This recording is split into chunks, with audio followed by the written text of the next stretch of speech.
but be never like the ignorant, the hypocrites, the idol worshippers, and the selfish, who worship something sacred in the belief that the omnipotence of the Spirit dwells in it. Be aware, however, that the almighty power of the Spirit always dwells within you regardless of your usage of a sacred object or a place. Therefore pray as one who knows. Thus you should pray as follows: My Spirit, you exist within omnipotence. May your name be holy. May your kingdom incarnate itself within me. May your power unfold itself within me, on earth and in the heavens.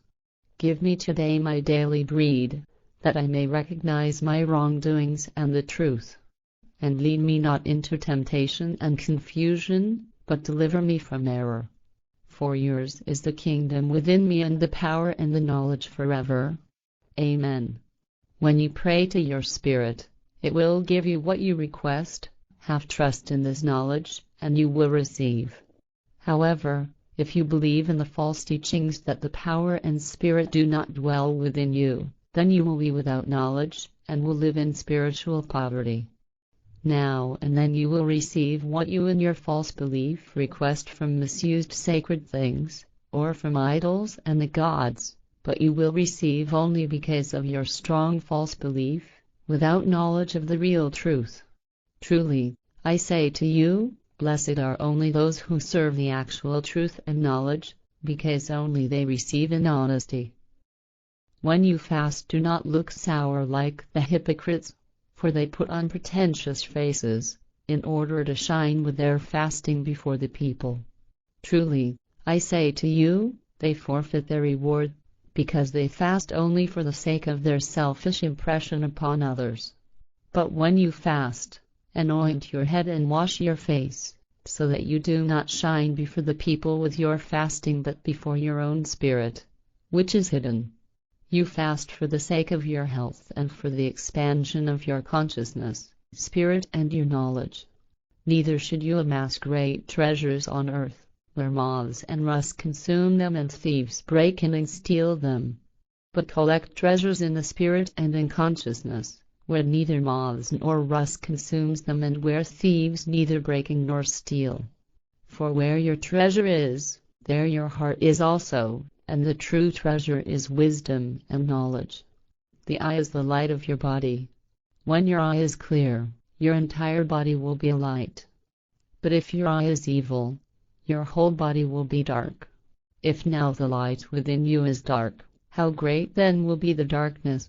No one can serve two masters. Either he will hate the one and love the other, or he will adhere to the one and despise the other. You cannot serve your spirit and mammon. Therefore, I say to you, concern yourself about the knowledge of your spirit, and besides that with what you will eat and drink, and be concerned about your body and how you will clothe it. For are not the spirit, life and body more important than all the treasures of the world? The human spirit, which is thirsting for truth and knowledge, is incapable of preserving its earthly life without the body, because both body and spirit together are one. Thus you should be concerned about increasing your knowledge for your spirit's sake, about the laws of life and about food, drink and clothing for your body. Look at the birds in the sky. They do not sow, they do not reap, they do not store their food in barns, and yet creation feeds them. Are you not much more than they? Look at the birds in the sky. They devour the harmful insects, and they have plumage for clothing, yet they have no spirit capable of ongoing evolution. They work to fulfill their duty, and they are fed and clothed by creation. Are you not much more than they?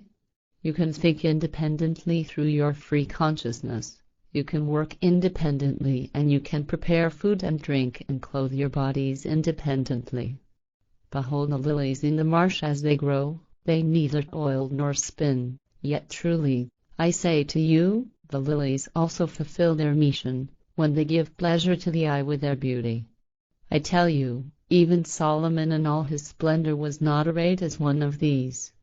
Creation nourishes and clothes the grass in the field, which today is standing, and tomorrow is thrown into the stove. Should not you then do much more for yourselves? The grass fulfills its mission by serving as fodder and fuel.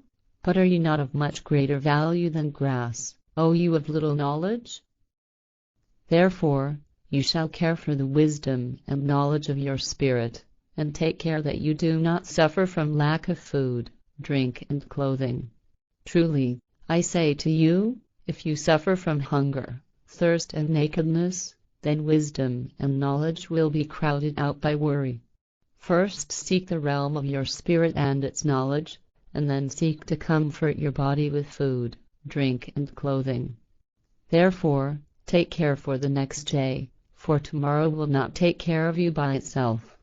It is enough that each day has its own troubles, therefore you must not also be at the mercy of the need for your physical welfare. Chapter 7. The Spirit of Judgment. Judge not falsely, lest you be falsely judged. For with whatever judgment you judge, you will be judged, and with whatever measure you measure, you will be measured.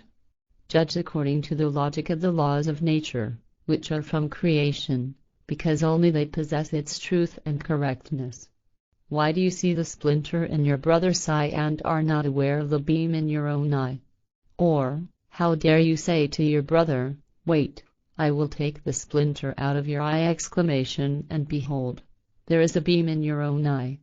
You hypocrite, first take the beam out of your own eye, then see how you can take the splinter out of your brother's eye.